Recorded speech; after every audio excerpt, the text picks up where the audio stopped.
Sir, జరుగుతున్నటువంటి కార్యాచరణ కూటమి ప్రభుత్వం ఏర్పడిన కాడి నుంచి ఈ రోజు వరకు మీరు చూసుకున్నట్లయితే జరుగుతున్నటువంటి ప్రతిదీ 1-to-1 క్షుణ్ణంగా పరిశీలించినట్లయితే పలుమార్లు వినుకొండ విషయమైనా కానీ, మళ్ళా జరుగుతున్నటువంటి నందికొట్కూరులో మచ్చుమర్రలో జరిగినటువంటి చిన్న మైనర్ బాలిక 8 సంవత్సరాలు, ఈ రోజు కూడా ఆ బాడీని ట్రేస్ అవుట్ చేయాలనేటువంటి పరిస్థితుల్లో మన ఆంధ్రప్రదేశ్ రాష్ట్రం గౌరవ హోమ్ మినిస్టర్ గారు ఉన్నటువంటి పరిస్థితులు కానీ, మళ్ళా వైసీపీ కోసం పనిచేసి వైసీపీకి ఓటేసిన వాళ్ళు ఏ విధంగా ఇబ్బంది పెడుతున్నారో, ఏ విధంగా దాడులకు గురి చేస్తున్నారో, ఏ విధంగా వాళ్ళని నడి రోడ్డు మీద నరుకుతున్నారో ఇది అందరికి తెలిసిన విషయమే, చూస్తున్నటువంటి విషయమే.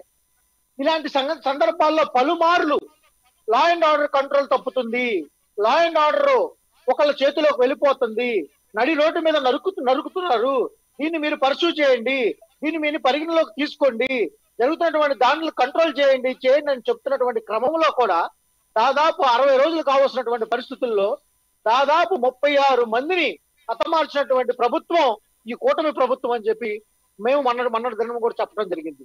దాదాపు 1500 మంది ప్రాంతాలు వదిలి వెళ్ళిపోయినటువంటి సంఘటనలు కూడా మనం చూసాం.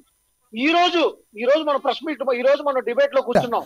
డిబేట్ లో కూర్చున్నటువంటి ఈ రోజు మార్నింగ్, ఒక్క నిమిషం సార్, మార్నింగ్ కూడా వినుకొండ ప్రాంతాన్ని వదిలేసి పల్నాడు జిల్లాలో వినుకొండ ప్రాంతాన్ని వదిలేసి వేరే ప్రాంతంలోకి వెళ్ళి కూరగాయలు అమ్ముకుంటున్నటువంటి వ్యక్తిని ఆటో నుంచి బయటకు లాగి స్కార్పియోలో కిడ్నాప్ చేసి కొట్టుకుంటూ తీసుకెళ్తున్నటువంటి పరిస్థితులు.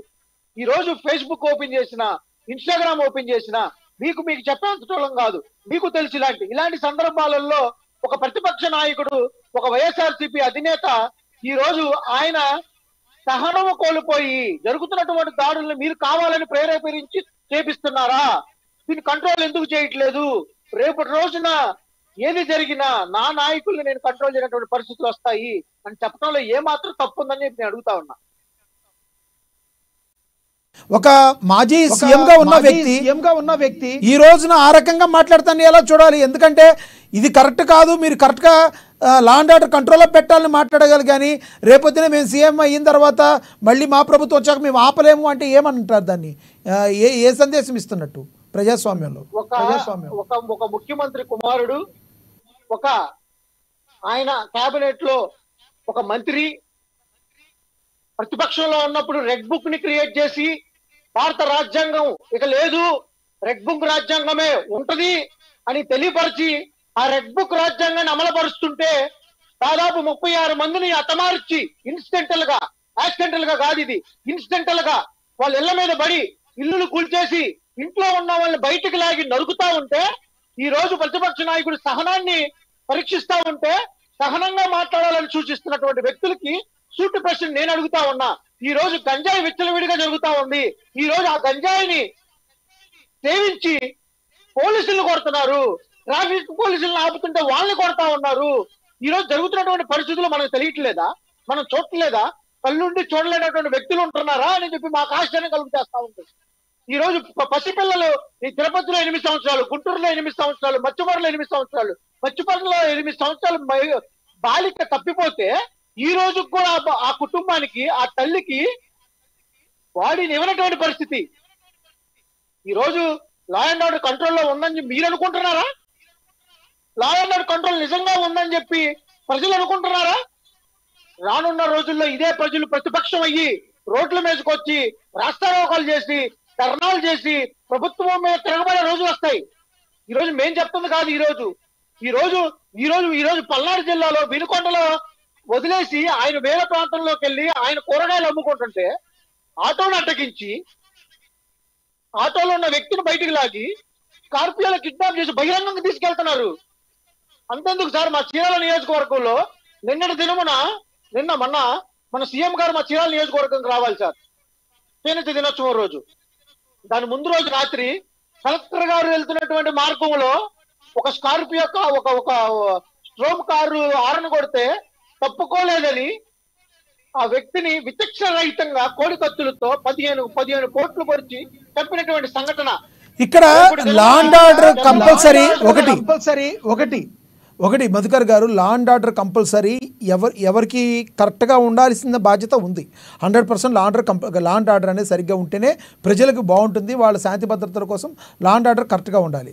కానీ లా అండ్ ఆర్డర్ కరెక్ట్గా ఉండాలి అంటే అధికార పక్షానికి ఎంత ఉందో ఇది యొక్క పరిస్థితుల మీద అవగాహన, అట్ ద సేమ్ టైం ప్రతిపక్షంగా ఉన్న జగన్మోహన్ రెడ్డి గారికి కూడా ఉండాలి కదా.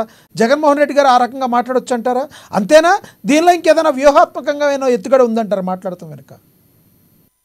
పిల్లిని ఒక రూమ్ లో 4 గోళ్ల మధ్యలో వేసి కొడతా ఉంటే ఆ పిల్లి పులవుతుంది. ఈ సామెత మనకు తెలిసిన విషయమే. ఈ రోజు మీరు గమనించండి, 36 మందిని వీడియోలు తీసి చంపారు సార్.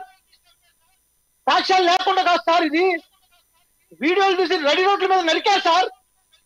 ఈ రోజు ఒక టీడీపీ కానీ, ఒక జనసేన నాయకుడు కానీ, ఒక టీడీపీ నాయకుడు కానీ వినుకొండలో రషీద్ కుటుంబానికి ఎందుకెళ్ళి పరామర్శించలేదు? వాళ్ళు ఆంధ్రప్రదేశ్ లో సభ్యులు కాదా? ఈ రోజు జరుగుతున్నటువంటి మీరు చూడండి సార్, జరుగుతున్నటువంటి పరిస్థితులు చూడండి. పార్టీలు పక్కన పెట్టేసేయండి. ఏ పార్టీలు పక్కన పెట్టండి అంటున్నారు మీరు, కానీ రాజకీయం చేసేటట్టే కనబడుతుంది కదా ఏపీలో. ఏ సిచ్యువేషన్ చూసుకున్నా ఒక్కటి గమనించుకోండి సార్, 2 నెలలు కావస్తా ఉంది.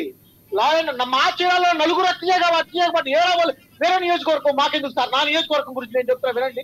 4 హత్యలు ఎన్నడూ లేదు. వాళ్ళంతా టీడీపీ కోటేసిన వాళ్ళే. 4 అన్నడూ లేదు చరిత్రలో. చీరాల నియోజకవర్గంలో మనకి భారతదేశం, మనకి స్వాతంత్రం వచ్చిన కాడి నుంచి ఇలాంటి హత్యలు లేవు. ఓకే మరి ఓకే దాని గురించి పక్కన పెడితే ఈ రోజున రానున్న రోజుల్లో జగన్మోహన్ రెడ్డి గారు జనాల్లోకి వెళ్ళే అవకాశం కనబడుతుందా ఇకనైనా? అంటే ప్రభుత్వం లేక మునుపు 2019కి ముందు ఆయన జనాల్లో ఉన్నారు, తర్వాత కొంచెం జనాలకు దూరం అయ్యారు. ఇప్పుడైనా జనాలకి దగ్గర అయ్యే అవకాశం ఏమైనా కనబడుతుందంటారా? జనాల్లోకి వెళ్ళే అవకాశం ఉందా? మేము ఓడిపోయిన 31వ రోజు జనంలోకి వచ్చినటువంటి వ్యక్తి జగన్మోహన్ రెడ్డి గారు. మేము ఓడిపోయిన 31 రోజే. అదే గత ప్రతిపక్షంలో ఉన్న ఇప్పుడు సీఎం గారు 2 సంవత్సరాలు పట్టింది బయటికి రావడానికి. కరోనా సమయంలో హైదరాబాద్ లో ఉన్నారు, జూమ్ కాల్లోనే మాట్లాడారు. ఈ రోజు మా నాయకుడు జనంలోకి వచ్చి ప్రతి ఒక్క కుటుంబాన్ని పరామర్శించినటువంటి పరిస్థితులు. ఆయన కింద ఉన్నటువంటి నాయకులు అందరూ ఏ కుటుంబంలోకి అన్యాయం జరిగినా ఆ కుటుంబం దగ్గరికి వెళ్ళి పరామర్శించి జరిగినటువంటి సంఘటనల్ని పరిశీలన చేసి జరుగుతున్నటువంటి పరిస్థితుల్ని ప్రభుత్వాలకి విన్నవించుకొని స్పందన అనే కార్యక్రమంలో కానీ, మనకు జరుగుతున్నటువంటి కలెక్టర్ గారికి కానీ, ఎస్పీ గారికి కానీ వాళ్ళ దృష్టికి తీసుకెళ్లి న్యాయం కోసం పోరాడుతున్నాం సార్. మేము ఈ రోజున మేమేమంటున్నామంటే సగటున జరుగుతున్నటువంటి పరిస్థితులు, సగటున జరుగుతున్నటువంటి విశ్లేషణలు, ఈ రోజు ప్రభుత్వం ఏ విధంగా లా అండ్ ఆర్డర్ లో తప్పున్నారో నేను ఒకటే సవాల్ విసురుతా ఉన్నాను సార్. ఈ ప్రభుత్వానికి కంపల్సరీగా హోమ్ మినిస్టర్ గారు రాజీనామా చేయాల్సిందే. హోమ్ మినిస్టర్ గారు చీరాల నియోజకవర్గంలో 4 హత్యలు కాబట్టినా కానీ, మీకు మళ్ళీ ఇంకొక మాట చెబుతున్నాను సార్, ఇదే హోమ్ మినిస్టర్ గారు ప్రమాణ స్వీకారం అయిపోయి అసెంబ్లీలో ఎమ్మెల్యేలు ప్రమాణ స్వీకారం అయిపోయిన రోజు హత్య కాబడినటువంటి మైనర్ బాలిక మానభంగం చేసి కిరాతకంగా చంపినటువంటి సంఘటనలో వచ్చి ప్రశాంతమైన వాతావరణాన్ని, ప్రశాంతమైన చీరాల వాతావరణాన్ని చెప్పినటువంటి హోమ్ మినిస్టర్ గారు అదే ప్రాంతంలో ఈ రోజు 3 చనిపోయారు. అదే ప్రాంతం 3 హత్య కాబడిన వ్యక్తులే. ఓకే మధుకర్ గారు, మీ దగ్గర